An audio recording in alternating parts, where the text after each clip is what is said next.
ভারতীয় ফুটবলের এই মুহূর্তে যা অবস্থা তাতে একজন ভারতীয় সমর্থক হিসেবে নিজেকে পরিচয় দেওয়াটা লজ্জা বলে মনে হতে পারে। এটাই স্বাভাবিক।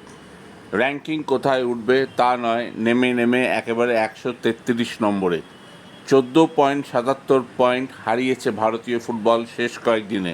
থাইল্যান্ডের কাছে হার, তারপর হংকংয়ের কাছে হার, এর শেষ কোথায় কেউ জানে না। এত অন্ধকার টানেল পেরিয়ে ভারতীয় ফুটবলের উত্তরণের পথটা কী হবে সেই পিকচারও ক্লিয়ার নয় কারুর কাছে। ইগর বিদায়ের পর অনেক ঘটা করে মানোলো মার্কোয়েসকে জাতীয় দলের দায়িত্ব দেওয়া হয়েছিল, কিন্তু ইন্ডিয়ান ফুটবল টিমকে সাফল্য এনে দিতে ব্যর্থ তিনি। একটি ফ্রেন্ডলি ম্যাচে মালদ্বীপকে হারানো ছাড়া তার সাফল্যের ঝুড়ি শূন্য।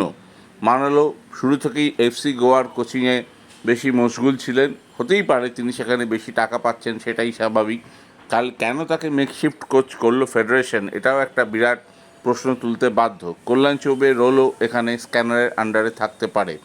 তবে ভারতীয় ফুটবল ফেডারেশন আগামী 28শে জুন তাদের এক্সিকিউটিভ কমিটির সভা আছে দিল্লির ফুটবল হাউসে।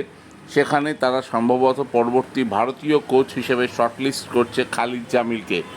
খালিদ রিসেন্টলি যেভাবে জামশেদপুরকে ইন্ডিয়ান সুপার লিগে সাফল্য এনে দিয়েছেন, তাতে তার হাতে দায়িত্ব তুলে দেওয়া যেতেই পারে।